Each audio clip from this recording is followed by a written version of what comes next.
இது வந்து ஒரு 13 குழந்தைங்களுடைய வாழ்க்கை. இவங்க எல்லாருமே ஒரு நாளைக்கு பெரிய ஸ்டார் ஆக போறாங்க.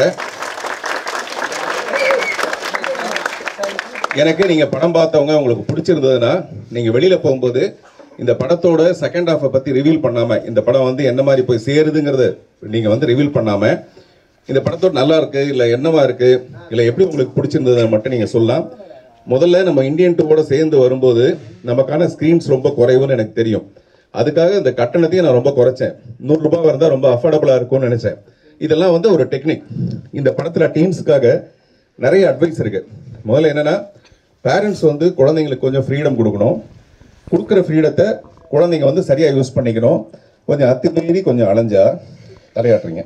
ஓகே, இந்த மாதிரி பெரிய ஆபத்தில் மாட்டும் போது அப்போ டெஃபினட்டாக பேரண்ட்ஸோட கைடன்ஸ் வேணும். இது எல்லாத்தையும் சொல்லியிருக்கேன்.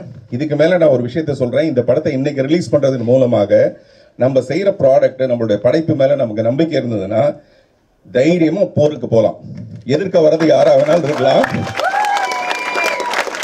நம்மளுடைய வெற்றிங்கிறது நம்மளுடைய சின்சியரான படைப்பை பொறுத்தது. இது வந்து ஸ்டூடெண்ட்ஸ்க்கு நான் சொல்ல வேண்டிய ஒரு விஷயம். உங்கள் எல்லாருக்கும் என்னுடைய நன்றி. நீங்கள் என்ன பண்ணுங்க, இதை கொண்டு போய் ஒரு கிசு மாதிரி நிறைய பேர்ட்ட கொண்டு போய் பரப்பிடுங்க. Thank you so much.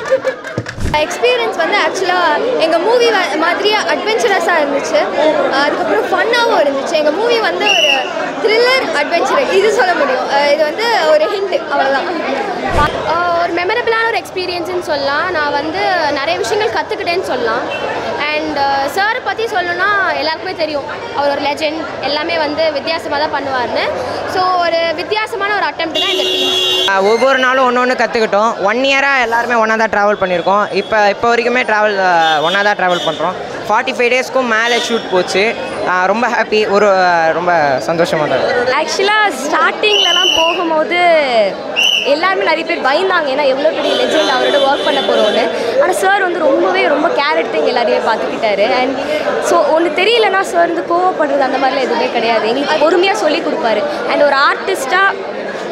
ஒரு ஆர்டிஸ்ட்டாக நாங்கள் ஆக்டிங் மட்டும் இல்லை, கிராஃப்டையும் கற்றுக்கணும். டைரக்ஷன், கேமரா எல்லாத்தையுமே நாங்கள் கற்றுக்கணும் சார் சொல்லி கொடுத்தாரு. ஸோ சார்கிட்ட நிறைய கற்றுக்கணும். ரொம்ப ஜாலி. அங்கிள் இது வரைக்கும் எங்களை திட்டினதே இல்லை. டெக்னீஷியன்ஸ் மட்டும்தான் திட்டிருக்காரு. Very happy. பார்த்தா ஸ்ட்ரிக்டாக இருப்பாருன்னு நினைப்பீங்க, ஆனால் அங்கிள் ரொம்ப ஹம்பிள். அப்புறம் எங்கள் கூட அவர் ரொம்ப ஜாலியாகவே இருப்பார். ஆக்சுவலாக ஷூட் 1 இயர் ஆச்சுண்ணா. இப்போ 1 இயர் ஆகிடுச்சு. ஸோ 1 இயர் எல்லாருமே ஷூட்டில் தான் இருந்தோம். இப்போது ஸ்டேஜஸாக ஆரம்பித்து இப்போது ஒரு ஃபேமிலி மாதிரி ஆகிட்டோம். எல்லாருமே கேரவன் இருக்கும், ஆனால் கேரவன் போக மாட்டோம், செட்லேயே இருப்போம். சார்கிட்ட உட்காந்து சாரோட ஜோக் பண்ணிவிட்டு அந்த மாதிரி தான் இருந்துச்சு. இது ஒரு ஆல்மோஸ்ட் ஒரு ஃபேமிலி மாதிரி தான். சாரோட டின்னர் போயிட்டு லஞ்ச் அந்த மாதிரி தான் இருக்கும். ஒரு ஃபேமிலி தான். நான் டீன்ஸ்னால் ஒரு ஃபேமிலியாக ஷூட்டிங் ஸ்பாட்டில் அதான் எப்போவுமே நடிக்கிறவனே இருக்காது. எப்போவுமே இருக்கிற மாதிரி ஃப்ரெண்ட்ஸாக ஜாலியாக தான் பேசிகிட்டு இருப்போம். அப்போ கேமரா வைக்கும் போது தான் என்ன நடிக்கணும்னு சொல்லுவார். அதுக்கேற்ற மாதிரி மாறிப்போம். ஒரு நல்ல எக்ஸ்பீரியன்ஸ் அப்படிங்கிறது தனி வந்து ஒரு வரம் அப்படின்னு சொல்லலாம். பிகாஸ் எங்கள் 13 பேருக்குமே வந்து அது ஒரு பெரிய பிளெஸ்ஸிங் அப்படின்னு சொல்லலாம்.